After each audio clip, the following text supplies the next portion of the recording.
everybody, I'm Ann Legg, Credit Union's Time Contributor here at CUNA's GAC. It's been so much fun. We've had a great time seeing everybody and meeting all those really interesting people who are doing fantastic things for our industry.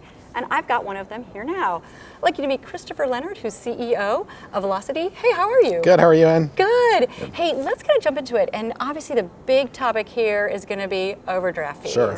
So tell me a little bit about what you guys are doing. Yeah, so a lot of news about overdraft, and really some of that news is really exaggerated with what's actually happening. So let's maybe just separate the headlines from the reality.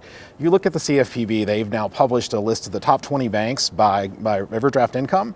And when you look at that list, yes, actually 10 out of those 20 have eliminated NSF fees, but actually only 2 have eliminated overdraft fees. So the press has not really gotten that distinction right and realized that NSF fees usually only represent about 20% at most of that total overdraft NSF income. And so the largest banks, by and large, are continuing to charge overdraft fees. And in fact, only 2 others have actually reduced the fee. So you've still got the vast majority of the banks that look at overdraft as something that's material to them are actually still doing it. So, but you know, obviously there is some pressure, and so let's talk about that. So overdraft actually is a product that's liked by a lot of consumers. Morning Consult did a survey that showed half of Americans think that overdraft fees are fair. You've got less than 0.15% of the complaints to the CFPB had to do with overdraft, so not really something that's big on consumers' mind when they want to complain about something. You've got studies that show consumers get a benefit of 7 to 1, an economic benefit of overdraft benefit compared to the fee. And so consumers actually like this service. And remember, for debit card transactions, they had to sign up and say, yes, I agree, I want to pay this fee to get my transactions covered. But as you continue to see some pressure, you see some banks that may be reducing those fees, they're going to just make that up elsewhere. Let's look at Capital One as an example. They've eliminated overdraft fees. You can be certain that they're going to make that up somewhere. You look at Citi, which just announced that they're eliminating overdraft fees. Citi, actually very small portion, well under 0.2% of their revenue came from overdraft, but they'll make it up even that amount somewhere, right? So what's not being talked about though is the fact that when the fees go away, the liquidity is also going away. Citi said, we're going to eliminate overdraft fees, but we're going to stop paying debit card transactions into overdraft. So that's a really kind of a big issue.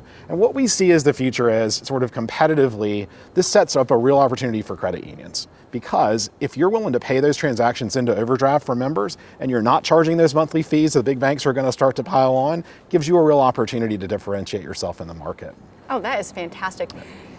Wow, there was a lot that you laid out there that was fantastic. Let's kind of unpack just a little bit. Can you focus a little bit for me on how does that do right for the member? Absolutely. So a couple of things that we really are big believers in at Velocity. The first one is ensuring that overdraft is based on an ability to repay, so that consumers can't get in over their heads and don't get charged off. So we believe in setting those accounts by the account level, an appropriate overdraft limit for that member. So think about it, anywhere else in the credit union, if you walked in and said, I want a car loan, we're gonna give you a car loan for $600 a month in a payment when we know you only make $400, of course we wouldn't do that. Right. But today, most credit unions, you walk in and open an account, they'll give you a $500 overdraft limit. That makes no sense. Right. So that's what we're a big believer in, is setting that limit appropriately at the account level, based on the ability to repay. And also making sure that members don't overextend themselves in terms of what they're paying in fees. So we have the ability to taper back how much they're actually using overdraft based on how much they spend. If you make $2,000 a month in deposits, you shouldn't be paying us $400 a month in overdraft fees. That's just not doing right by the member.